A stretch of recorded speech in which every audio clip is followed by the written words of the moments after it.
Sudah mendampingi dengan Pak Prabowo ini sudah 6 presiden saya mendampingi, dan saya tahu ya bahwa tugas presiden memang ya sangat berat dan sangat strategis ya. Penasihat khusus di bidang politik dan keamanan ya.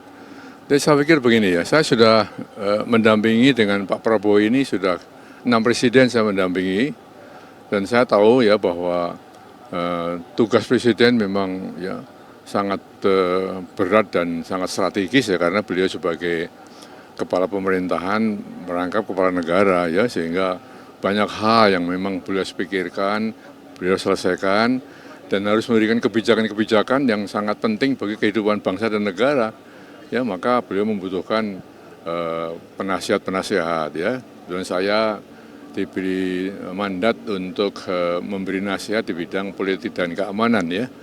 Ya tentunya nanti kita lihat ya bagaimana tugas-tugas secara terperinci yang nanti akan diberikan kepada saya. Ya. Ini nanti untuk koordinasinya apakah langsung dengan kementerian atau cukup dengan presiden aja, Pak? Ya karena penasihat ya kepada presiden tentunya dengan presiden. Tetapi masukan-masukan yang kita dapatkan tentunya dari berbagai pihak ya yang bersangkutan dengan tugas dan misi saya. Ya, gitu ya. Baik. Terima kasih. Ini apakah bisa dibilang penasihat khusus ini pengganti One Team Press? Itu dia, makanya nanti tanyakan kepada Sekap ya, nanti akan lebih jelas ya di sana. Berarti Bapak ya. juga belum tahu kedudukan ini apakah sama pengganti One Team Press atau ini? Iya, nanti kita bicarakan. Nomenklaturnya nanti saya juga akan ketahui setelah nanti semuanya diselesaikan dengan sejelas-jelasnya oleh Sesnek. Sesuai dengan bidangnya saja.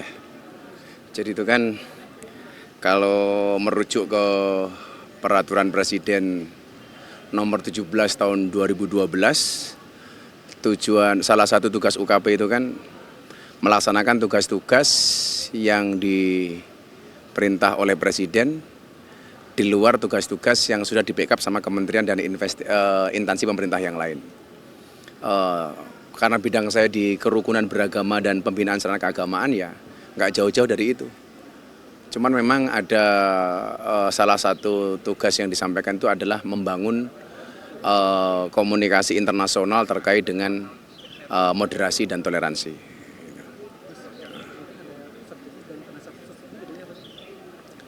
Beda. Jadi kalau utusan khusus presiden itu setingkat menteri negara. Kalau di peraturan presiden tahun 2012 nomor 17. Jadi ada kantornya rencana di istana. Jadi kalau soal komunikasi itu dengan Seskap, fasilitas dengan Seknek. Jadi bukan staf khusus tapi utusan khusus presiden.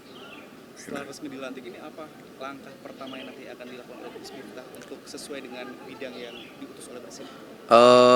Soal kerukunan di Indonesia itu kan menarik dan isu krusial ya.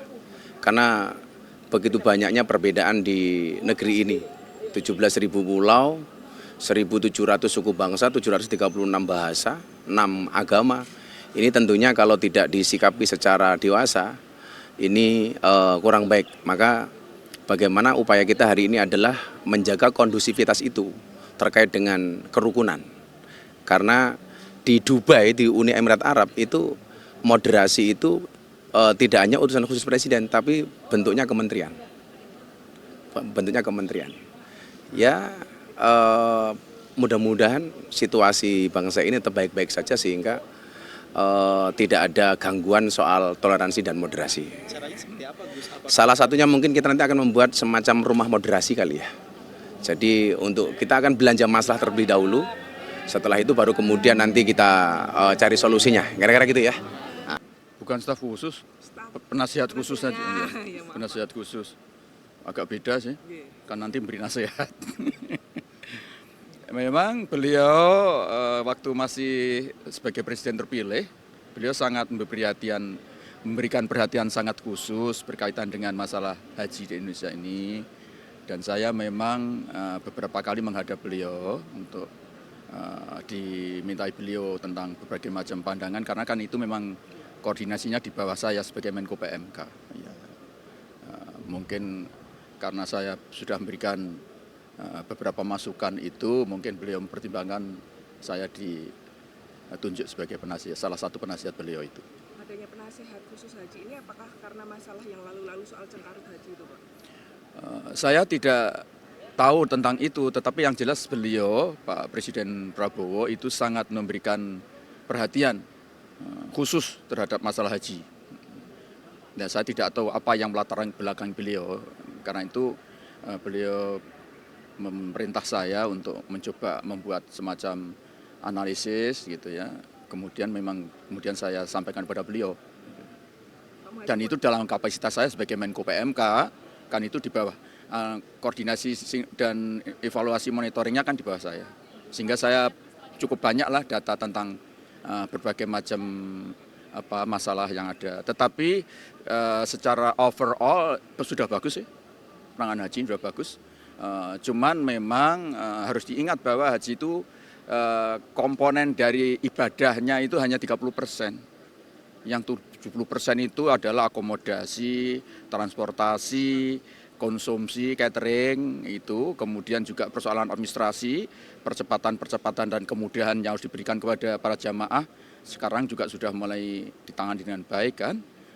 Saya kira saya akan mencoba nanti mengumpulkan informasi-informasi, berbagai masalah, termasuk tata kelola kaitannya dengan hubungan antara pemerintah Indonesia dengan pemerintah Arab Saudi. Saya kira banyak hal yang perlu kita tindak lanjuti. Ya. Pak Muhadjir mulai ditunjuk itu kapan, Pak? Tadi pagi, pagi tadi beritahu kalau dadaan lah itu. Karena itu ya belum, nanti akan saya konsep dulu lah anunya. Ya.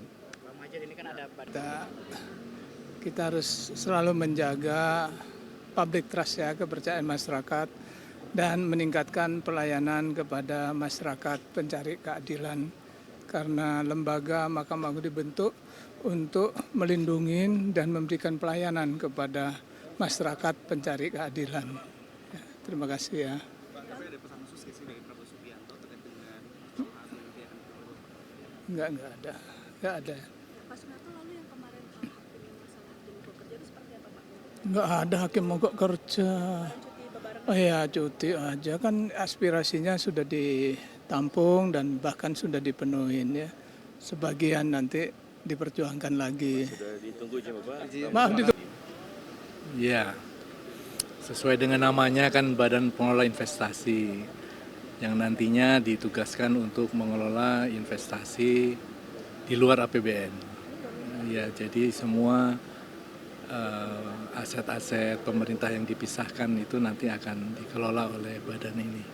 Tapi tentu saja itu bertahap ya, karena selama ini kan nantinya bertahap dulu dibentuk badannya, dibuat undang-undangnya, sehingga nanti jadi badan itu. Itu bentuknya nanti seperti Temasek ya Pak? End state-nya iya ya, mirip-mirip begitu ya. Itu rencananya mau jadi Temasek di tahun berapa? Tentu saja harus disesuaikan dengan persiapan undang-undangnya dulu ya. Iya kan, undang-undangnya harus dibuat dulu. Nanti bedanya dengan Kementerian BUMN seperti apa ya Pak? Bedanya saya kira ya di bidang pengelolaan investasinya. Iya. SWF mungkin Pak bedanya? Ya, SWF kan sama, Sovereign Wealth Fund, seperti INA gitu. Ya mirip-mirip itu nantinya, tapi yang lebih besar. Iya. Nanti saham-saham yang dimiliki Kementerian BUMN akan dipindahkan ke badan yang Bapak pimpin? Bukan saham, artinya yang pertama tentu saja ada konsolidasi dulu, sekarang berdiri dulu, dibuat undang-undangnya, baru nanti ada end state-nya. Jadi nanti akan ada diskusi dengan kementerian terkait ya. Untuk pembagian tugas? Ya, untuk bagaimana nanti lembaga ini harus diwujudkan.